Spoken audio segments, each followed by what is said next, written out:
ಎಲ್ರಿಗೂ ನಮಸ್ಕಾರ ಸ್ನೇಹಿತರೆ. ಸೆಪ್ಟೆಂಬರ್ 26 ಮತ್ತು 27ನೇ ತಾರೀಕಿನ ಕರೆಂಟ್ ಅಫೇರ್ಸ್ ಅನ್ನ ನೋಡೋಣ. ಅದಕ್ಕಿಂತ ಮುಂಚೆ ನಮ್ಮ ಚಾನಲ್ಗೆ ಸಬ್ಸ್ಕ್ರೈಬ್ ಆಗಿಲ್ಲ ಅಂದ್ರೆ ಸಬ್ಸ್ಕ್ರೈಬ್ ಮಾಡ್ಕೊಳ್ಳಿ, ವಿಡಿಯೋನ ಲೈಕ್ ಮಾಡಿ ಮತ್ತೆ ಎಲ್ಲ ಆಸ್ಪಿರೆಂಟ್ಸ್ ಗಳಿಗೆ ಶೇರ್ ಮಾಡಿ.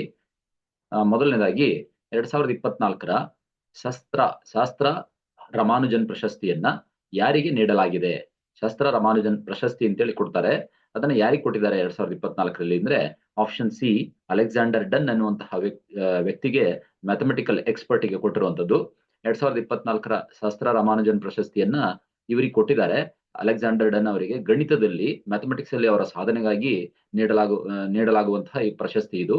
ಸೊ ಅಧ್ಯಯನ ಕ್ಷೇತ್ರಕ್ಕೆ ಬಂದಾಗ ಮಾಡ್ಯುಲರ್ ರೂಪಗಳಾಗಿರ್ಬೋದು, ಅರ್ಧ ಅವಿಭಾಜ್ಯ ವೆಯ್ಟ್ ಅಂತ ಕರಿತೀವಲ್ಲ, ವೆಯ್ಟ್ ಫಾರ್ಮ್ಸ್ ಗಳು, ಮತ್ತೆ ಅವಿಭಾಜ್ಯ ಸಂಖ್ಯೆಗಳು ಅಂತ ಏನ್ ಹೇಳ್ತೀವಿ, ಆಫ್ ಇಂಟಿಗ್ರಲ್ ವೆಯ್ಟ್, ಮತ್ತೆ ಪ್ರೈಮ್ ನಂಬರ್ಸ್ ಗೆ ಕನೆಕ್ಷನ್ ಆಗುವಂತಹ ಎಲ್ಲ ಗಣಿತದ ವಿಚಾರಗಳಲ್ಲಿ ಸಂಶೋಧನೆ ಮಾಡಿರುವಂತಹ ಈ ವ್ಯಕ್ತಿಗೆ ಕೊಟ್ಟಿದ್ದಾರೆ ಅನ್ನೋದನ್ನ ಗಮನಿಸಬಹುದು. ಶಾಸ್ತ್ರ ರಾಮಾನುಜನ್ ಪ್ರಶಸ್ತಿಯನ್ನ ತಮಿಳುನಾಡಿನ ಷಣ್ಮುಗ ಕಲೆ, ವಿಜ್ಞಾನ, ತಂತ್ರಜ್ಞಾನ ಮತ್ತು ಸಂಶೋಧನಾ ಅಕಾಡೆಮಿ ಅಂತ ಏನಿದೆ, ಇವರು ಪ್ರತಿ ವರ್ಷ ನೀಡ್ತಾ ಬರ್ತಾರೆ ಅನ್ನೋದನ್ನ ಗಮನಿಸಬಹುದು. ಇದಕ್ಕೆ ಇನ್ಸ್ಪಿರೇಷನ್ ಏನಂತಂದ್ರೆ, ಪ್ರಶಸ್ತಿ ಭಾರತೀಯ ಗಣಿತಜ್ಞ ಶ್ರೀನಿವಾಸ್ ರಾಮಾನುಜನ್ ಇದ್ರಲ್ಲ, ಅವರ ಕೊಡುಗೆಗಳನ್ನ ಗೌರವಿಸುವುದಕ್ಕೋಸ್ಕರ ಈ ಒಂದು ಪ್ರಶಸ್ತಿಯನ್ನ ಸ್ಥಾಪನೆ ಮಾಡಿದ್ದಾರೆ ಅನ್ನೋದನ್ನ ಗಮನಿಸಬಹುದು. ಈ ಬಹುಮಾನ 32 ವರ್ಷಕ್ಕಿಂತ ಕಡಿಮೆ ವಯಸ್ಸಿನ ರಾಮಾನುಜನ್ ಅವರ ಮರಣದ ಸಮಯದಲ್ಲಿ ಪ್ರಪಂಚದಾದ್ಯಂತ ಗಣಿತಜ್ಞರಿಗೆ ಮುಕ್ತವಾದಂತಹ ಒಂದು ಅವಕಾಶವನ್ನ ಕೊಡ್ತಾ ಬರುತ್ತೆ. ಆ ಮೂಲಕ ಅರ್ಹತೆಯನ್ನ ಮೆಜರ್ ಮಾಡ್ತಾ ಬರ್ತಾರೆ ಅನ್ನೋದನ್ನ ಗಮನಿಸಬಹುದು. ವಿಜೇತರಿಗೆ ಬಂದಾಗ, ಅವರಿಗೆ ಪ್ರಶಸ್ತಿ ಬಂದಾಗ $10,000 ಅನ್ನ ನೀಡಲಾಗುತ್ತೆ. $10,000 ಇವರು ಆರಂಭಿಕ ಜೀವನ ಹೇಗಿತ್ತು ಅಂತಂದ್ರೆ, 1887ರಲ್ಲಿ ತಮಿಳುನಾಡಿನ ಈರೋಡ್ನಲ್ಲಿ ಜನಿಸಿದಂತಹ ವ್ಯಕ್ತಿ ಇವರು, ಶ್ರೀನಿವಾಸ್ ರಾಮಾನುಜನ್ ಅವರು. ಇವರು ಗಣಿತಶಾಸ್ತ್ರದಲ್ಲಿ ಸಹಜವಾದ ಪ್ರತಿಭೆಯನ್ನ ತೋರಿಸಿ ಅತ್ಯುನ್ನತ ಸಾಧನೆಯನ್ನ ಗೈದಂತಹ ವ್ಯಕ್ತಿಯಾಗಿರ್ತಾರೆ. ಪ್ರಮುಖವಾದಂತಹ ಕೊಡುಗೆ ಅಂತಂದ್ರೆ ಅವರದು ಸಂಖ್ಯಾ ಸಿದ್ಧಾಂತ ಏನಿದೆ, ಅವರ ಥಿಯರಿಗಳಿಗೆ ಬಂದಾಗ ನಂಬರ್ ಥಿಯರಿ, ಇನ್ಫಿನಿಟ್ ಸೀರೀಸ್ ಅಂತ ಏನ್ ಕರಿತೀವಿ, ಅನಂತ ಸರಣಿ ಅಂತ ಕರಿತೀವಿ, ಅದನ್ನ ಇನ್ಫಿನಿಟ್ ಸೀರೀಸ್ ಅಂತ ಕರಿತೀವಿ ಮ್ಯಾಥಮೆಟಿಕ್ಸ್ ಅಲ್ಲಿ. ಜೊತೆಗೆ ಮಾಕ್ ಥೆಟಾ ಫಂಕ್ಷನ್ಸ್ ಅಂತ ಕರಿತೀವಿ. ಮಾಕ್ ಥೆಟಾ ಫಂಕ್ಷನ್ಸ್ ಅಣುಕು ಥೀಟಾ ಕಾರ್ಯಗಳಲ್ಲಿ ಪ್ರಮುಖವಾದಂತಹ ಒಂದು ಪ್ರಗತಿಯನ್ನ ಸಾಧನೆ ಮಾಡಿದಂತಹ ವ್ಯಕ್ತಿಯಾಗಿದ್ರು ಶ್ರೀನಿವಾಸ್ ರಾಮಾನುಜನ್ ಅವರು ಅನ್ನೋದನ್ನ ಗಮನಿಸ್ತಾ ಹೋಗ್ಬೋದು. ನೆಕ್ಸ್ಟ್ ಬಂದಾಗ, ವಿಜ್ಞಾನ ಮತ್ತು ತಂತ್ರಜ್ಞಾನ ಇಲಾಖೆ ಪ್ರಾರಂಭಿಸಿದ ಮಹಿಳಾ ಬಾಹ್ಯಾಕಾಶ ನಾಯಕತ್ವ ಕಾರ್ಯಕ್ರಮದ ಪ್ರಾಥಮಿಕ ಗುರಿ ಏನು? ಅಂದ್ರೆ ಈ ಸ್ಪೇಸ್ ಲೀಡರ್ಶಿಪ್ ಪ್ರೋಗ್ರಾಮ್ ಅಂತೇಳಿ ವಿಮೆನ್ಗೋಸ್ಕರ ಲಾಂಚ್ ಮಾಡಿರುವಂತಹ ಕಾರ್ಯಕ್ರಮ ಇತ್ತೀಚೆಗಿದು. ಸೊ ಇದಕ್ಕೆ ಬಂದಾಗ ಏನು ಉದ್ದೇಶ ಅಂತಂದ್ರೆ, ಪ್ರಾಥಮಿಕ ಗುರಿ ಬಾಹ್ಯಾಕಾಶ ವಿಜ್ಞಾನದಲ್ಲಿ ಲಿಂಗ ಅಂತರ್ಗತ ಅಂತಂದ್ರೆ ಜೆಂಡರ್ ಇನ್ಕ್ಲೂಸಿವ್ ಪ್ರಾಕ್ಟೀಸಸ್ ಗಳನ್ನ ಬಲಪಡಿಸೋದಕ್ಕೋಸ್ಕರ ಈ ಒಂದು ಕಾರ್ಯಕ್ರಮವನ್ನು ಜಾರಿ ತಗೊಂಡ್ಬಂದಿದ್ದಾರೆ ಅನ್ನೋದು ಗಮನಿಸಬಹುದು. ಈ ಕಾರ್ಯಕ್ರಮ ಏನಿದೆ, ಇದನ್ನ ವಿಜ್ಞಾನ ಮತ್ತು ತಂತ್ರಜ್ಞಾನ ಇಲಾಖೆ ಆರಂಭ ಮಾಡಿರುವಂತದ್ದು. ಇದನ್ನ ಬ್ರಿಟಿಷ್ ಕೌನ್ಸಿಲ್ ಏನಿದೆ ಅವರ ಸಹಯೋಗದೊಂದಿಗೆ ಅಭಿವೃದ್ಧಿಪಡಿಸಿರುವಂತಹ ಒಂದು ಯೋಜನೆ ಅಂತೇಳಿ ಗಮನಿಸಬಹುದು. ನೆಕ್ಸ್ಟ್ ಬಂದಾಗ, ಈ ಕಾರ್ಯಕ್ರಮ ಏನಿದೆ, ಯುಕೆ ಮತ್ತು ಭಾರತ ಮತ್ತು ಯುಕೆ ಎರಡೂ ರಾಷ್ಟ್ರಗಳ ಶಿಕ್ಷಣ ಮತ್ತು ಸಂಶೋಧನಾ ಉಪಕ್ರಮದ ಭಾಗವಾಗಿ ಇಂಡಿಯಾ ಎಜುಕೇಶನ್ ರಿಸರ್ಚ್ ಇನಿಷಿಯೇಟಿವ್ ಅಂತೇಳಿ ಏನ್ ಕರಿತೀವಿ, ಇದರ ಭಾಗವಾಗಿ ಈ ಒಂದು ಯೋಜನೆಯನ್ನ ಜಾರಿ ತಂದಿದ್ದಾರೆ ಅನ್ನೋದನ್ನ ಗಮನಿಸಬಹುದು. UKIERI ಅಂತಂದ್ರೆ UK India education and research initiative ಅಂತೇಳಿ ಕರಿತೀವಿ. ಈ ಒಂದು ಉಪಕ್ರಮದ ಇನಿಷಿಯೇಟಿವ್ ನ ಅಡಿಯಲ್ಲಿ ಈ ಯೋಜನೆಯನ್ನ ಜಾರಿಗೊಳಿಸಿದ್ದಾರೆ ಅನ್ನೋದನ್ನ ಗಮನಿಸಬಹುದು. ಫೋಕಸ್ ಏರಿಯಾ ಬಂದಾಗ, OSLP ಬಾಹ್ಯಾಕಾಶ ವಿಜ್ಞಾನದಲ್ಲಿ ಮಹಿಳಾ ನಾಯಕತ್ವವನ್ನ ಬೆಳೆಸಬೇಕು ಅನ್ನುವಂತಹ ಒಂದು ಉದ್ದೇಶದಿಂದ ಈ ಒಂದು ಯೋಜನೆಯನ್ನ ಜಾರಿ ತಂದಿದ್ದಾರೆ ಅನ್ನೋದನ್ನ ಗಮನಿಸಬಹುದು. ನೆಕ್ಸ್ಟ್ ಹಂತಗಳಲ್ಲಿ, ಫೇಸ್ ಅಲ್ಲಿ ಏನ್ ಮಾಡ್ತಾರೆ, ಯಾವ್ಯಾವ ಫೇಸ್ ಅಲ್ಲಿ ಬಂದಿದ್ದಾರೆ ಅಂತಂದ್ರೆ, ಈಗ ಬಂದಿರುವಂತಹ ಯೋಜನೆ ಏನಿದೆ, ಇದು 4ನೇ ಫೇಸ್ ಅನ್ನ ಲಾಂಚ್ ಮಾಡಿರೋದು 2023ರಲ್ಲಿ ಸ್ಟಾರ್ಟ್ ಮಾಡ್ತಾರೆ. ಐಸ್ಟೆಮ್ ಪೋರ್ಟಲ್ ಅಂತೇಳಿ ಒಂದು ಪೋರ್ಟಲ್ ಇದೆ. ಇದಕ್ಕೋಸ್ಕರ ಒಂದು ರಾಷ್ಟ್ರೀಯ ಪೋರ್ಟಲ್ ಇದು. ಅದು ಭಾರತದಲ್ಲಿ ಸಾರ್ವಜನಿಕವಾಗಿ ಅನುದಾನಿತ ಸಂಶೋಧನಾ ಸೌಲಭ್ಯಗಳಿಗೆ ಆಕ್ಸೆಸಿಬಿಲಿಟಿ, ಪ್ರವೇಶವನ್ನ ಉತ್ತೇಜನ ಮಾಡ್ತಾ ಬರುತ್ತೆ ಅನ್ನೋದನ್ನ ಗಮನಿಸಬಹುದು. ಇದಕ್ಕೆ ಸಂಬಂಧಪಟ್ಟಂತೆ ಅಂಕಿಅಂಶಗಳನ್ನು ನೋಡಿದಾಗ, ಭಾರತೀಯ ವಿಜ್ಞಾನ ಮತ್ತು ತಂತ್ರಜ್ಞಾನ ಸಂಸ್ಥೆಗಳಲ್ಲಿ 16.6% ವಿಜ್ಞಾನಿಗಳೇನಿದ್ದಾರೆ ಅವರು ಮಹಿಳೆಯರು ಅನ್ನೋದನ್ನ ಗಮನಿಸಬಹುದು. ನಮ್ಮ ದೇಶದ 16.6% ವಿಜ್ಞಾನಿಗಳಲ್ಲಿ ಮಹಿಳೆಯರಿದ್ದಾರೆ ಅನ್ನೋದನ್ನ ಗಮನಿಸಬಹುದು. ಅಂತಾರಾಷ್ಟ್ರೀಯ ದಿನವನ್ನಾಗಿ ಅದಕ್ಕೋಸ್ಕರನೇ ಆಚರಣೆ ಮಾಡ್ತಾರೆ. ಪ್ರತಿ ವರ್ಷ ಫೆಬ್ರವರಿ 11ರಂದು ವಿಜ್ಞಾನದಲ್ಲಿ ಮಹಿಳೆಯರು ಮತ್ತು ಬಾಲಕಿಯರ ಅಂತಾರಾಷ್ಟ್ರೀಯ ದಿನವನ್ನ ಆಚರಣೆ ಮಾಡ್ತಾ ಬರ್ತಾರೆ. ವಿಜ್ಞಾನದಲ್ಲಿ ಮಹಿಳೆಯರು ಮತ್ತು ಬಾಲಕಿಯರ ಅಂತಾರಾಷ್ಟ್ರೀಯ ದಿನ ಅಂತೇಳಿ ಆಚರಣೆ ಮಾಡ್ತಾ ಬರ್ತಾರೆ.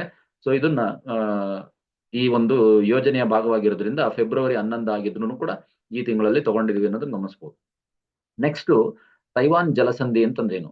ತೈವಾನ್ ಜಲಸಂಧಿ ಅಂತಂದ್ರೆ ತೈವಾನ್ ಮತ್ತು ಆಪ್ಷನ್ ಬಿ ಕರೆಕ್ಟ್ ಇದೆ. ತೈವಾನ್ ಮತ್ತು ಚೀನಾದ ಮುಖ್ಯ ಭೂಭಾಗವನ್ನ ಬೇರ್ಪಡಿಸುವಂತಹ ಕಿರಿದಾದ ನೀರಿನ ಭಾಗ ಇದು. ಇದು ಜಲಸಂಧಿ ಅಂತ ಕರಿತೀವಿ. ಕಿರಿದಾದ ನೀರಿನ ಭಾಗ ಇದ್ರೆ ಅದನ್ನ ಜಲಸಂಧಿ ಅಂತ ಹೇಳಿ ಕರೆಯಲಾಗುತ್ತೆ. ತೈವಾನ್ ಜಲಸಂಧಿಯಲ್ಲೂ ಕೂಡ ಇದೇ ಇದೆ. ಆದ್ರೆ ತೈವಾನ್ ಮತ್ತು ಚೀನಾದ ಮುಖ್ಯ ಭೂಭಾಗ ಇದೆಯಲ್ಲ, ಲ್ಯಾಂಡ್ ಏರಿಯಾ ಇದೆಯಲ್ಲ, ಅದನ್ನ ಡಿವೈಡ್ ಮಾಡುವಂತಹ ಜಾಗ ಅಂತೇಳಿ ಗಮನಿಸಬಹುದು. ಜಲಸಂಧಿ ಏನಿದೆ, ಎರಡು ದೊಡ್ಡ ನೀರಿನ ಭಾಗಗಳನ್ನ ಸಂಪರ್ಕಿಸುವಂತಹ ಕಿರಿದಾದ ನೀರಿನ ಒಂದು ಭಾಗ ಅಂತೇಳಿ ಗಮನಿಸಬಹುದು. ತೈವಾನ್ ಜಲಸಂಧಿ ತೈವಾನ್ ದ್ವೀಪವನ್ನ, ಈ ಐಲ್ಯಾಂಡ್ ಏನಿದೆ ತೈವಾನ್ ದ್ವೀಪವನ್ನ ಚೀನಾದ ಮುಖ್ಯ ಭಾಗದಿಂದ ಪ್ರತ್ಯೇಕ ಮಾಡುತ್ತೆ.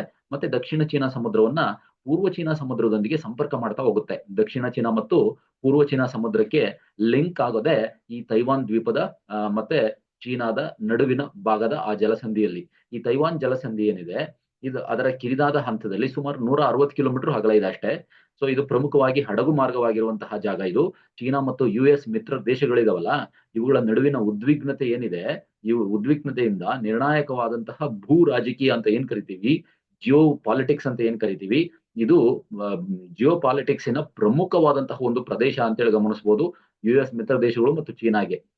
ನೆಕ್ಸ್ಟ್ ಬಂದಾಗ ಏಷ್ಯಾ ಪವರ್ ಇಂಡೆಕ್ಸ್ 2024ರಲ್ಲಿ ಯಾವ ದೇಶ ಜಪಾನ್ ಅನ್ನು ಮೀರಿಸಿ 3ನೇ ಅತಿ ದೊಡ್ಡ ಶಕ್ತಿಯಾಗಿ ಹೊರಹೊಮ್ಮಿದೆ ಅಂತಂದ್ರೆ ಆಪ್ಷನ್ ಬಿ ಭಾರತ. ಭಾರತ ಇತ್ತೀಚೆಗೆ ಈ ಏಷ್ಯಾ ಪವರ್ ಇಂಡೆಕ್ಸ್ ನಲ್ಲಿ ಬಂದಾಗ ಏಷ್ಯಾದಲ್ಲಿ ಜಗತ್ತಿನ ಅತಿ ದೊಡ್ಡ 3ನೇ ಶಕ್ತಿ ಅಂತೇಳಿ, ಶಕ್ತಿಯುತ ರಾಷ್ಟ್ರ ಅಂತೇಳಿ ರಿಪೋರ್ಟ್ ಕೊಟ್ಟಿದ್ದನ್ನ ಗಮನಿಸಬಹುದು. ಸೊ ಇದೇನಿದೆ, ಭಾರತ ಏಷ್ಯಾದ 3ನೇ ಅತಿ ದೊಡ್ಡ ಶಕ್ತಿಯಾಗಿ ಸ್ಥಾನವನ್ನ ಪಡ್ಕೊಂಡಿದೆ. ಯುನೈಟೆಡ್ ಸ್ಟೇಟ್ಸ್ ಅಗ್ರಶಕ್ತಿಯಾಗಿ ಉಳಿದಿದೆ. ಇಡೀ ಬರೀ ಏಷ್ಯಾದಷ್ಟೇ ಅಲ್ಲ, ಜಗತ್ತಿನಾದ್ಯಂತ ನೋಡಿದಾಗ ಯುನೈಟೆಡ್ ಸ್ಟೇಟ್ಸ್ ಅಗ್ರವಾದಂತಹ ಶಕ್ತಿಯನ್ನ ಪಡೆದಿದೆ ಮೊದಲನೇ ರ್ಯಾಂಕ್ ನಲ್ಲಿ. ನಂತರ 2ನೇ ರ್ಯಾಂಕ್ ನಲ್ಲಿ ಚೀನಾ ಬರುತ್ತೆ. ನಂತರ 3ನೇ ಸ್ಥಾನದಲ್ಲಿ ಭಾರತ ಇರೋದನ್ನ ಗಮನಿಸಬಹುದು. ಶ್ರೇಯಾಂಕದಲ್ಲಿ ಭಾರತದ ಏರಿಕೆ ಇದೆಯಲ್ಲ, ಇದು ಸಾಂಕ್ರಾಮಿಕದ ನಂತರ ಅಂದ್ರೆ ಕೋವಿಡ್ ಪ್ಯಾಂಡಮಿಕ್ ಆಯ್ತಲ್ಲ, ಅದರ ನಂತರದ ಆರ್ಥಿಕ ಚೇತರಿಕೆ ಏನಾಯ್ತು ಮತ್ತೆ ಭವಿಷ್ಯದ ಬೆಳವಣಿಗೆಯ ಸಾಮರ್ಥ್ಯ ಭಾರತಕ್ಕೆ ಏನಿತ್ತು, ಅದರ ಆಧಾರದ ಮೇಲೆ ಏಷ್ಯಾ ಪವರ್ ಇಂಡೆಕ್ಸ್ ನಲ್ಲಿ ಭಾರತಕ್ಕೆ 3ನೇ ಸ್ಥಾನ ಲಭಿಸಿರುವಂತದ್ದು, ಜಪಾನ್ನ ಮೀರಿಸಿ ಅನ್ನೋದನ್ನು ಗಮನಿಸಬಹುದು. ಭಾರತದ ದೊಡ್ಡ ಜನಸಂಖ್ಯೆ ಮತ್ತು ವೇಗವಾಗಿ ಬೆಳೀತಾ ಇರುವಂತಹ GDP, ಅದರ ಹೆಚ್ಚಿದ ಪ್ರಾದೇಶಿಕ ಪ್ರಭಾವದ ಹಿಂದಿನ ಪ್ರಮುಖ ಅಂಶಗಳು ಅಂತೇಳಿ ಗಮನಿಸ್ತಾ ಹೋಗ್ಬೋದು. ದೊಡ್ಡ ಜನಸಂಖ್ಯೆ ಹೆಚ್ಚಾಗ್ತಾ ಇದೆ, ವೇಗವಾಗಿ GDP ಬೆಳೀತಾ ಇದೆ. ಇವೆಲ್ಲವೂ ಕೂಡ ಒಂದು ಬೇಸ್ ಪಾಯಿಂಟ್ಸ್ ಗಳು ಈ ಒಂದು ಪವರ್ ಇಂಡೆಕ್ಸ್ ನಲ್ಲಿ 3ನೇ ಸ್ಥಾನಕ್ಕೆ ತಲುಪುವಂತದಕ್ಕೆ ಸಾಧ್ಯ ಆಗಿರುವಂತದ್ದನ್ನು ಗಮನಿಸಬಹುದು. ಕೊಳ್ಳುವ ಶಕ್ತಿ ಸರಿಸಮಾನತೆಗೆ ಬಂದಾಗ ಭಾರತ ವಿಶ್ವದ 3ನೇ ಅತಿ ದೊಡ್ಡ ಆರ್ಥಿಕತೆ ಅಂತೇಳಿ ಗಮನಿಸ್ತಾ ಹೋಗ್ತೀವಿ. ಭಾರತದ ಜನಸಂಖ್ಯಾ ಪ್ರಯೋಜನ ಏನಿದೆ, ಡೆಮೋಗ್ರಫಿಕ್ ಅಡ್ವಾಂಟೇಜ್ ಅಥವಾ ಡಿವಿಡೆಂಡ್ ಅಡ್ವಾಂಟೇಜ್ ಏನಿದೆ, ಇದು ಚೀನಾ ಮತ್ತು ಜಪಾನ್ಗಿಂತ ಭಿನ್ನವಾಗಿ ಅದರ ಯುವ ಜನಸಂಖ್ಯೆಯಲ್ಲಿ ನಮ್ದು ಯೂತ್ ಪಾಪ್ಯುಲೇಷನ್ ಜಾಸ್ತಿ ಇರೋದ್ರಿಂದ ಇದು ನಮಗೆ ಅತ್ಯಂತ ಪ್ರಮುಖವಾದಂತಹ ಪ್ರಯೋಜನವನ್ನು ನೀಡ್ತಾ ಇದೆ ಅನ್ನೋದನ್ನ ಗಮನಿಸಬಹುದು. ಏಷ್ಯಾ ಪವರ್ ಇಂಡೆಕ್ಸ್ ಅನ್ನ ಆಸ್ಟ್ರೇಲಿಯನ್ ಥಿಂಕ್ ಟ್ಯಾಂಕ್ ಲೋವಿ ಇನ್ಸ್ಟಿಟ್ಯೂಟ್ ಇವರು ಪ್ರಕಟಣೆ ಮಾಡುವಂತಹ ಒಂದು ಇಂಡೆಕ್ಸ್ ಆಗಿರುತ್ತೆ ಅನ್ನೋದನ್ನ ನೋಡಬಹುದು.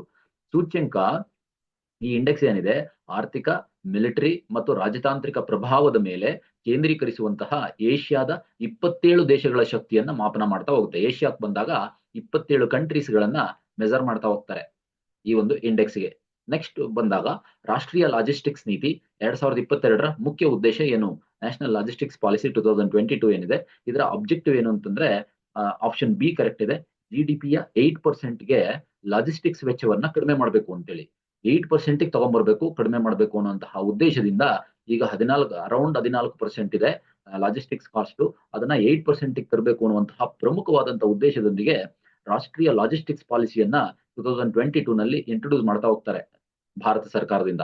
ಸಣ್ಣ ಸಾಗಾಣೆದಾರರು ಮತ್ತು ವ್ಯಾಪಾರಿಗಳಿಗೆ ಈ ಲಾಜಿಸ್ಟಿಕ್ಸ್ ಆಕ್ಸೆಸಿಬಿಲಿಟಿ ಪ್ರವೇಶವನ್ನ ಸುಧಾರಿಸೋದಕ್ಕೋಸ್ಕರ ಟ್ರ್ಯಾಕ್ ಯುವರ್ ಟ್ರಾನ್ಸ್ಪೋರ್ಟ್ ಎನ್ನುವಂತ ಒಂದು ಅಪ್ಲಿಕೇಶನ್ ಕೂಡ ಪ್ರಾರಂಭ ಮಾಡಿದ್ದಾರೆ.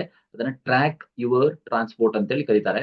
ಟ್ರ್ಯಾಕ್ ಯುವರ್ ಟ್ರಾನ್ಸ್ಪೋರ್ಟ್ ಎನ್ನುವಂತಹ ಅಪ್ಲಿಕೇಶನ್ ಇವರು ಎಲ್ಲಿ ಅಪ್ಲಿಕೇಶನ್ ಯೂಸ್ ಮಾಡೋದ್ರಿಂದ ನಮ್ಮ ಟ್ರಾನ್ಸ್ಪೋರ್ಟ್ ವ್ಯವಸ್ಥೆ ಎಲ್ಲಿ ನಾವು ಯಾವ್ದಾದ್ರು ಒಂದು ಗೂಡ್ಸ್ ಗಳನ್ನ ಸಪ್ಲೈ ಮಾಡಿದ್ರೆ ಟ್ರಾನ್ಸ್ಪೋರ್ಟ್ ಯಾವ ಜಾಗದಲ್ಲಿ ಮೂವ್ಮೆಂಟ್ ಆಗ್ತಾ ಇದೆ ಅನ್ನೋದನ್ನು ಕೂಡ ನೋಡ್ಬೋದಾಗಿರುತ್ತೆ. ಅದನ್ನ ನಾವು ಟ್ರ್ಯಾಕ್ ಯುವರ್ ಟ್ರಾನ್ಸ್ಪೋರ್ಟ್ ಅಪ್ಲಿಕೇಶನ್ ಅಂತೇಳಿ ಕರಿತೀವಿ. ನೆಕ್ಸ್ಟ್, ಅಪ್ಲಿಕೇಶನ್ ಬಳಕೆದಾರರಿಗೆ ತಮ್ಮ ಸರಕುಗಳನ್ನ ವಿವಿಧ ಸಾರಿಗೆ ವಿಧಾನಗಳಲ್ಲಿ ಟ್ರ್ಯಾಕ್ ಮಾಡೋದಕ್ಕೆ ಅನುಮತಿ ಕೊಡ್ತಾ ಹೋಗುತ್ತೆ. ಸುರಕ್ಷತೆಗಾಗಿ ವಾಹನ ಮತ್ತು ಚಾಲಕ ಪರಿಶೀಲನೆಯಂತಹ ವೈಶಿಷ್ಟ್ಯಗಳನ್ನ ಈ ಒಂದು ಅಪ್ಲಿಕೇಶನ್ ಒಳಗೊಂಡಿದೆ ಅನ್ನೋದನ್ನ ಗಮನಿಸಬಹುದು. ಸುರಕ್ಷತೆಗಾಗಿ ವಾಹನ ಮತ್ತು ಚಾಲಕ ಪರಿಶೀಲನೆ, ಚಾಲಕನ ಪರಿಶೀಲನೆ ಕೂಡ ಮಾಡಬಹುದು. ಅಂತಹ ವೈಶಿಷ್ಟ್ಯಗಳನ್ನ ಒಳಗೊಂಡಿರುವಂತಹ ಅಪ್ಲಿಕೇಶನ್ ಆಗಿದೆ ಅಂತೇಳಿ ನೋಡ್ಬೋದು ನಾವು. ನೆಕ್ಸ್ಟ್ ಈ ರಾಷ್ಟ್ರೀಯ ಲಾಜಿಸ್ಟಿಕ್ಸ್ ಪಾಲಿಸಿ ಇದೆಯಲ್ಲ 2022, ಇದು ಭಾರತದಾದ್ಯಂತ ಸರಕುಗಳ ಚಲನೆಯನ್ನ ಸುಲಭಗೊಳಿಸೋದಕ್ಕೋಸ್ಕರ, movement of goods across India to become easy, ಅದನ್ನ ಸುಲಭಗೊಳಿಸೋದಕ್ಕೋಸ್ಕರ ಆ ಒಂದು ಗುರಿಯನ್ನ ಹೊಂದಿದೆ ಅನ್ನೋದನ್ನ ಗಮನಿಸಬಹುದು. ಮತ್ತೆ ಸುಲಭಗೊಳಿಸೋದು ಜೊತೆಗೆ ಹೆಚ್ಚು ಮಾಡುವಂತಹ ಒಂದು ಗುರಿಯನ್ನ ಹೊಂದಿದೆ ಅನ್ನೋದನ್ನ ಗಮನಿಸಬಹುದು. ಜಾಗತಿಕ ಮಾನದಂಡಗಳಂತೆ ನೋಡಿದಾಗ GDP 14ರಿಂದ 18% ಈಗ ಲಾಜಿಸ್ಟಿಕ್ಸ್ ಕಾಸ್ಟ್ ಇದೆ, ವೆಚ್ಚ ಇದೆ. ಅದನ್ನ 8%ಗೆ ಲಾಜಿಸ್ಟಿಕ್ಸ್ ವೆಚ್ಚವನ್ನ ಕಡಿಮೆ ಮಾಡಬೇಕು ಅನ್ನುವಂತಹ ಒಂದು ಪ್ರಮುಖವಾದಂತಹ ಗುರಿಯನ್ನ ಹೊಂದಿದ್ದಾರೆ ಅನ್ನೋದು ಗಮನಿಸಬಹುದು. ನೆಕ್ಸ್ಟ್ ಬಂದಾಗ ಅಸ್ಸಾಂ ಒಪ್ಪಂದದ ಷರತ್ತು 6 ಬಗ್ಗೆ ಅಸ್ಸಾಂ ಸರ್ಕಾರ ಯಾವ ಸಮಿತಿಯ ಶಿಫಾರಸುಗಳನ್ನ ಜಾರಿಗೊಳಿಸ್ತಾ ಇದೆ? ಅಸ್ಸಾಂ ಅಕಾರ್ಡ್ ಅಂತ ಏನಿದೆ, ಇದಕ್ಕೆ ಸಂಬಂಧಪಟ್ಟಂಗೆ ಯಾವ ಸಮಿತಿ ಶಿಫಾರಸುಗಳನ್ನ ಜಾರಿಗೊಳಿಸ್ತಾ ಇದೆ ಅಂತಂದ್ರೆ, ಆಪ್ಷನ್ ಎ ನ್ಯಾಯಮೂರ್ತಿ ಬಿಪ್ಲಬ್ ಶರ್ಮಾ ಸಮಿತಿ ಅಂತೇಳಿ ಕಮಿಟಿಯನ್ನ ನೇಮಕ ಮಾಡಿದ್ರು. ಈ ಕಮಿಟಿ ಕೊಟ್ಟಂತಹ ವರದಿಯ ನಂತರ ಈ ಶಿಫಾರಸುಗಳನ್ನ ಜಾರಿಗೊಳಿಸ್ತಾ ಇದೆ ಅನ್ನೋದನ್ನ ಗಮನಿಸಬಹುದು. ಏನಿದೆ ಅಂತಂದ್ರೆ ಅಕ್ರಮ ವಲಸೆಯನ್ನ ಪರಿಹರಿಸೋದಕ್ಕೋಸ್ಕರ ಭಾರತ ಸರ್ಕಾರ ಏನ್ ಮಾಡಿದೆ, ಅಸ್ಸಾಂ ಮತ್ತು ವಿದ್ಯಾರ್ಥಿ ಸಂಘಟನೆಗಳ ಮುಖಂಡರ ನಡುವೆ 1985 ಅಸ್ಸಾಂ ಒಪ್ಪಂದಕ್ಕೆ ಸಹಿ ಹಾಕಿದ್ರು. ಇದು ವಿಶೇಷವಾಗಿ ಬಾಂಗ್ಲಾದೇಶದಿಂದ ವಲಸೆ ಬಂದಂತವರ ವಿರುದ್ಧ 6 ವರ್ಷಗಳ ಸುದೀರ್ಘವಾದಂತಹ ಒಂದು ಪ್ರತಿಭಟನೆಯನ್ನ ಕೊನೆಗೊಳಿಸ್ತಾ ಬರುತ್ತೆ. ಈ ಒಂದು ಒಪ್ಪಂದ ಮಾಡೋದ್ರ ಮೂಲಕ ಬಾಂಗ್ಲಾದೇಶದಿಂದ ಏನು ವಲಸೆ ಬಂದಿರ್ತಾರೆ ಅವರು ವಿರುದ್ಧ 6 ವರ್ಷಗಳ ಸುದೀರ್ಘ ಪ್ರತಿಭಟನೆ ಆಯ್ತು. ಅದು ಕೊನೆಗೊಳ್ಳುತ್ತೆ ಈ ಅಸ್ಸಾಂ ಅಕಾರ್ಡ್ ನಂತರ. ನೆಕ್ಸ್ಟ್ ಅಸ್ಸಾಂನಲ್ಲಿ ಜನರನ್ನ ಭಾರತೀಯ ಪ್ರಜೆಗಳು ಅಂತೇಳಿ ಗುರುತಿಸಬೇಕು ಅಂದ್ರೆ ಮಾರ್ಚ್ 24, 1971ರಂದು ಒಂದು ಒಪ್ಪಂದವನ್ನ ಮಾಡ್ತಾರೆ. ಕಟ್ ಆಫ್ ದಿನಾಂಕವನ್ನ ನಿಗದಿಪಡಿಸ್ತಾ ಹೋಗ್ತಾರೆ. ಅದಾದ ನಂತರ ನೀವು ಕನ್ಫರ್ಮೇಶನ್ ಅನ್ನ ತಗೊಳ್ಬೇಕು, ನೀವು ಭಾರತೀಯ ಪ್ರಜೆಯೋ ಇಲ್ವೋ ಅನ್ನೋದನ್ನ ಆ ಒಂದು ಡೆಡ್ ಲೈನ್ ಅನ್ನ ಕೊಟ್ಟಿರ್ತಾರೆ ಅನ್ನೋದನ್ನ ಗಮನಿಸಬಹುದು ಅಸ್ಸಾಂ ಅಕಾರ್ಡ್ ಪ್ರಕಾರ. ಹಾಗಿದ್ರೆ ಅಸ್ಸಾಮಿ ಜನರ ಜೀವನವನ್ನ ಸುಧಾರಿಸೋದಕ್ಕೋಸ್ಕರ ನ್ಯಾಯಮೂರ್ತಿ ಬಿಪ್ಲಬ್ ಶರ್ಮಾ ಸಮಿತಿಯನ್ನ ಇತ್ತೀಚೆಗೆ ಮತ್ತೆ ನೇಮಕ ಮಾಡ್ತಾರೆ 2019ರಲ್ಲಿ. ಈ ಸಮಿತಿ ಏನಂತ ಶಿಫಾರಸುಗಳನ್ನ ಕೊಡುತ್ತೆ ಅಂತಂದ್ರೆ, ಭೂಮಿ, ಭಾಷೆ ಮತ್ತು ಸಾಂಸ್ಕೃತಿಕ ಪರಂಪರೆಯ ರಕ್ಷಣೆ ಏನಿದೆಯಲ್ಲ ಇದರ ಮೇಲೆ ಕೇಂದ್ರೀಕರಿಸ್ತಾ ಹೋಗುತ್ತೆ. ಆ ಜಾಗದ ಭೂಮಿ ಆಗಿರ್ಬೋದು, ಭಾಷೆ ಆಗಿರ್ಬೋದು, ಸಾಂಸ್ಕೃತಿಕ ಪರಂಪರೆಗಳಾಗಿರ್ಬೋದು, ಅವುಗಳನ್ನ ಕಾಪಾಡ್ಕೊಂಡು ಹೋಗ್ಬೇಕು ಅನ್ನುವಂತಹ ದೃಷ್ಟಿಕೋನದಲ್ಲಿ ಈ ಒಂದು ಸಮಿತಿ ಶಿಫಾರಸನ್ನ ಕೊಟ್ಟಿದೆ ಅನ್ನೋದನ್ನ ಗಮನಿಸಬಹುದು. 52 ಶಿಫಾರಸುಗಳನ್ನ ಅಸ್ಸಾಂ ಸರ್ಕಾರ ಜಾರಿಗೆ ತರ್ತಾ ಇದೆ. ಏಪ್ರಿಲ್ 2025 ಒಳಗಡೆ ಅವುಗಳನ್ನ ಸಂಪೂರ್ಣ ಪೂರ್ಣಗೊಳಿಸುವಂತಹ ಯೋಜನೆ ಇದೆ ಅಂತೇಳಿ ಅಸ್ಸಾಂ ಸರ್ಕಾರ ಸ್ಪಷ್ಟಪಡಿಸಿರುವುದನ್ನ ಇತ್ತೀಚೆಗೆ ಗಮನಿಸಬಹುದಾಗಿರುತ್ತೆ. ಸೊ ಅಸ್ಸಾಮಿ ಜನರು, ಅಸ್ಸಾಮೀಸ್ ಪೀಪಲ್ ಅಂತೇಳಿ ಒಂದು ಡಿಫೈನ್ ಮಾಡಿದ್ದಾರೆ. ಯಾರು ಹಂಗಿದೆ ಅಂತಂದ್ರೆ, ಸ್ಥಳೀಯ ಬುಡಕಟ್ಟುಗಳು ಮತ್ತು ಜನವರಿ 1, 1951ರ ಮೊದಲು ಅಸ್ಸಾಂನಲ್ಲಿ ವಾಸಿಸುವಂತಹ ನಾಗರಿಕರನ್ನ ಒಳಗೊಂಡಿರುವಂತದ್ದನ್ನ ಅಸ್ಸಾಮೀಸ್ ಪಾಪ್ಯುಲೇಷನ್, ಅಸ್ಸಾಮೀಸ್ ಪೀಪಲ್ ಅಂತೇಳಿ ಕರಿತೀವಿ. ಅದನ್ನ ಡೆಫಿನಿಷನ್ ಆಗಿ ಇಟ್ಟಿದ್ದಾರೆ ಅನ್ನೋದನ್ನ ಗಮನಿಸಬಹುದು. ನೆಕ್ಸ್ಟ್ ಅಸ್ಸಾಮಿ ಜನರು ಏನಿದ್ದಾರೆ, ಅವ್ರು ಮಾತ್ರ ಭೂಮಿಯನ್ನ ಹೊಂದಬಹುದಾದಂತಹ ವಿಶೇಷ ಕಂದಾಯ ವಲಯಗಳನ್ನ ರಚನೆ ಮಾಡ್ತಾ ಹೋಗ್ತಾರೆ. ವಿಶೇಷ ಕಂದಾಯ ವಲಯಗಳನ್ನ ಸರ್ಕಾರಿ ದಾಖಲೆಗಳು ಮತ್ತು 8ನೇ ತರಗತಿವರೆಗಿನ ಶಿಕ್ಷಣದಲ್ಲಿ ಅಸ್ಸಾಮಿ ಲ್ಯಾಂಗ್ವೇಜು ಕಡ್ಡಾಯ ಆಗಿರುತ್ತೆ ಅನ್ನುವಂಥದ್ದು ಅತ್ಯಂತ ಪ್ರಮುಖವಾದಂತಹ ಈ ಒಂದು ವರದಿಯ ಲಕ್ಷಣಗಳಲ್ಲಿ ಒಂದು ಅನ್ನೋದನ್ನ ನಾವು ಗಮನಿಸ್ತಾ ಹೋಗ್ಬೋದು ಸ್ನೇಹಿತರೆ. ಸೊ ಅಸ್ಸಾಂ ಸರ್ಕಾರ ಅಕ್ಟೋಬರ್ 2024 ಒಳಗಡೆ ಎಲ್ಲ ಅಸ್ಸಾಂ ವಿದ್ಯಾರ್ಥಿಗಳು ಒಕ್ಕೂಟದೊಂದಿಗೆ ಅನುಷ್ಠಾನಕ್ಕೋಸ್ಕರ ಒಂದು ಮಾರ್ಗಸೂಚಿಯನ್ನ ಹಂಚಿಕೊಳ್ತಾ ಇದೆ, ಶೇರ್ ಮಾಡ್ತಾ ಇದೆ. ಈ ಶಿಫಾರಸುಗಳಿಗೆ ರಾಜ್ಯ ಮತ್ತು ಕೇಂದ್ರ ಸರ್ಕಾರಗಳು ಎರಡೂ ಕೂಡ ಅನುಮೋದನೆ ಕೊಡಬೇಕಾಗತ್ತೆ, ಅನುಮೋದನೆ ಅಗತ್ಯ ಇದೆ. ವೈವಿಧ್ಯಮಯ ಜನಾಂಗೀಯ ಗುಂಪುಗಳನ್ನ ಹೊಂದಿರುವಂತಹ ಈ ಜಿಲ್ಲೆಗಳಲ್ಲಿ ಸ್ಥಳೀಯ ಭಾಷೆಗಳಿಗೆ ವಿಶೇಷ ನಿಬಂಧನೆಗಳನ್ನ ಮಾಡ್ಲಾಗತ್ತೆ ಅಂತೇಳಿ ಹೇಳ್ತಾ ಹೋಗ್ತಾರೆ. ಈ ಎಥ್ನಿಕ್ ಗ್ರೂಪ್ಸ್ ಏನಿರುತ್ತೆ, special provisions will be made for local languages. ಆ ಸ್ಥಳೀಯ ಲ್ಯಾಂಗ್ವೇಜಸ್ ಗಳಿಗೆ ಸ್ಪೆಷಲ್ ಪ್ರಾವಿಷನ್ಸ್ ಅನ್ನ ಕೊಡ್ತಾ ಹೋಗ್ತಾರೆ ಅನ್ನೋದನ್ನ ಗಮನಿಸ್ತಾ ಹೋಗ್ಬೋದು. ನೆಕ್ಸ್ಟ್ ಬಂದಾಗ ದಕ್ಷಿಣ ಚೀನಾ ಸಮುದ್ರದಲ್ಲಿನ ಪ್ರಾದೇಶಿಕ ವಿವಾದಗಳಲ್ಲಿ ಈ ಕೆಳಗಿನ ಯಾವ ದೇಶಗಳು ಭಾಗಿಯಾಗಿಲ್ಲ ಅಂದ್ರೆ ಜಪಾನ್ ಈ ಒಂದು ಪ್ರಾದೇಶಿಕ ವಿವಾದಗಳಲ್ಲಿ, ದಕ್ಷಿಣ ಚೀನಾ ಸಮುದ್ರ ಪ್ರಾದೇಶಿಕ ವಿವಾದಗಳಲ್ಲಿ ಇವರಿಗೂ ಅಫಿಷಿಯಲ್ ಆಗಿ ಭಾಗಿಯಾಗಿಲ್ಲ ಅನ್ನೋದನ್ನ ಗಮನಿಸಬಹುದು. ಎಷ್ಟು ಬೇಕಾದ್ರೂ ಅನಧಿಕೃತವಾಗಿ ಮಾಡಿರ್ಬೋದು, ಇಂಡೈರೆಕ್ಟ್ ಆಗಿ ಮಾಡಿರ್ಬೋದು, ಬೇರೆ ರಾಷ್ಟ್ರಗಳ ಮೂಲಕ ಸಹಾಯ ಮಾಡಿರ್ಬೋದು, ಆದ್ರೆ ಜಪಾನ್ ಸ್ವತಃ ಇನ್ವಾಲ್ವ್ ಆಗಿಲ್ಲ ಈ ಒಂದು ಪ್ರಾದೇಶಿಕ ವಿವಾದದಲ್ಲಿ, ದಕ್ಷಿಣ ಚೀನಾ ಸಮುದ್ರದ ಪ್ರಾದೇಶಿಕ ವಿವಾದದಲ್ಲಿ ಅನ್ನೋದನ್ನ ಗಮನಿಸಬಹುದು. ಚೀನಾದ ಹಕ್ಕೇನಿದೆ ಆಗಿದ್ರೆ ಅಂತಂದ್ರೆ ದಕ್ಷಿಣ ಚೀನಾ ಸಮುದ್ರದಲ್ಲಿನ ವಿವಿಧ ಭೂಭಾಗಗಳೇನಿದಾವೆ ಮತ್ತು ನೀರಿನ ಮೇಲೆ ಚೀನಾ ವ್ಯಾಪಕವಾದಂತ ಸಾರ್ವಭೌಮತ್ವವನ್ನ ಪ್ರತಿಪಾದಿಸ್ತಾ ಹೋಗುತ್ತೆ. ಸ್ಪರ್ಧಾತ್ಮಕ ಹಕ್ಕುದಾರರು ಯಾರಿದ್ದಾರೆ ಅಂತಂದ್ರೆ ಅವರಿಗೆ ಕಾಂಪಿಟೇಟರ್ ಯಾರು ಅಂತಂದ್ರೆ ವಿಯೆಟ್ನಾಂ ಆಗಿರ್ಬೋದು, ಫಿಲಿಪೈನ್ಸ್ ಆಗಿರ್ಬೋದು, ತೈವಾನ್, ಮಲೇಷಿಯಾ ಮತ್ತು ಬ್ರೂನಿ ದೇಶಗಳೇನಿದಾವೆ ಚೀನಾದ ಹಕ್ಕುಗಳನ್ನ ಪ್ರಶ್ನೆ ಮಾಡ್ತಾವೆ. ಇವು ಪ್ರಶ್ನೆ ಮಾಡ್ತಾ ಹೋಗ್ತವೆ. ಅಂದ್ರೆ ಚೀನಾವನ್ನ ವಿರೋಧಿಸ್ತವೆ ಇವಿಷ್ಟು ರಾಷ್ಟ್ರಗಳು ಅನ್ನೋದನ್ನ ಗಮನಿಸಬಹುದು. ಚೀನಾದ ಮಿಲಿಟರೀಕರಣ ಇವೆಲ್ಲವೂ ಕೂಡ ಆಪ್ಷನ್ಸ್ ಆಗಿ ಬರುವಂತ ಸಾಧ್ಯತೆಗಳಿರುತ್ತೆ. ಯಾವ್ದು ಕಾಂಪಿಟೇಟರು, ಯಾವ್ದು ನಾಟ್ ಕಾಂಪಿಟೇಟರು ಅಂತೇಳಿ ಗಮನಿಸ್ತಾ ಹೋಗ್ಬೇಕು. ಸೊ ಚೀನಾದ ಮಿಲಿಟರೀಕರಣ ಏನಿದೆಯಲ್ಲ, ಚೀನಾ ಪ್ಯಾರಾಸೆಲ್ಸ್ ಮತ್ತೆ ಸ್ಪ್ರಾಟ್ಲಿಸ್ ನಂತಹ ಒಂದು ದ್ವೀಪಗಳಲ್ಲಿ ಮಿಲಿಟರಿ ಸ್ಥಾಪನೆಗಳು, ಬಂದರುಗಳು ಮತ್ತೆ ಏರ್ ಸ್ಟ್ರಿಪ್ ಗಳನ್ನ ನಿರ್ಮಾಣ ಮಾಡೋದಕ್ಕೆ ಹೊರಡ್ತಾ ಇದೆ ಅನ್ನೋದನ್ನ ಗಮನಿಸಬಹುದು. ಇದು ಚೈನಾದ ಒಂದು ಮಿಲಿಟರಿ ಪ್ರಪೋಸಲ್ಸ್.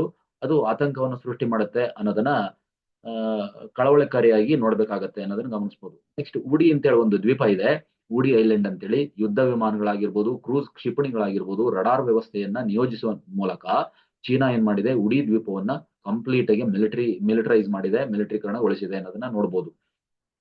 ಫಿಲಿಪೈನ್ಸ್ ಉದ್ವಿಗ್ನತೆಗೆ ಬಂದಾಗ 2022ರಿಂದ ಫಿಲಿಪೈನ್ಸ್ ವಿಶೇಷ ಆರ್ಥಿಕ ವಲಯ ಏನಿದೆಯಲ್ಲ ಅದರಲ್ಲಿನ ಘಟನೆಗಳಿಂದಾಗಿ ಚೀನಾ ಮತ್ತು ಫಿಲಿಪೈನ್ಸ್ ನಡುವಿನ ಉದ್ವಿಗ್ನತೆಗಳು ತುಂಬಾ ಹೆಚ್ಚಾಗಿದೆ ಅನ್ನೋದನ್ನ ಗಮನಿಸಬಹುದು. 2022ರಿಂದ ಎಸ್ಪೆಷಲಿ ಇತ್ತೀಚೆಗೆ ವಿಶೇಷ ಆರ್ಥಿಕ ವಲಯಗಳಲ್ಲಿ ಇನ್ವೆಸ್ಟ್ ಮಾಡುತ್ತೀನಿ ಅಂತೇಳಿ ಚೀನಾ ಮೂಗ್ ತೋರ್ಸಕ್ ಹೋದಾಗ ಆವಾಗ ಉದ್ವಿಗ್ನತೆಗಳು ಜಾಸ್ತಿ ಆಗಿದೆ ಫಿಲಿಪೈನ್ಸ್ಗೂ ಮತ್ತು ಚೀನಾಗೂ ಅನ್ನೋದನ್ನ ಗಮನಿಸಬಹುದು.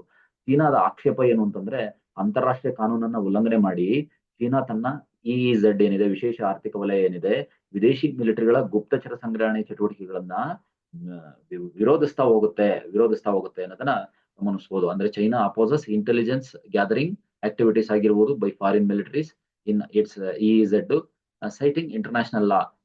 ಅಂತಾರಾಷ್ಟ್ರೀಯ ಕಾನೂನು ಉಲ್ಲಂಘನೆ ಆಗುತ್ತೆ. ಯಾಕೆ ಅಂತಂದ್ರೆ ನೀವು ಗುಪ್ತಚರ ಚಟುವಟಿಕೆಗಳನ್ನ ಮಾಡಿ ನಮ್ಮ ವಿಚಾರಗಳನ್ನ, ಮಿಲಿಟರಿ ವಿಚಾರಗಳನ್ನ ಹಂಚಿಕೆ ಮಾಡ್ಕೊಳ್ತಿದ್ದೀರಿ ಅನ್ನೋದನ್ನ ಚೀನಾದ ಆಕ್ಷೇಪ ಮಾಡುತ್ತೆ ಅನ್ನೋದನ್ನ ಗಮನಿಸಬಹುದು.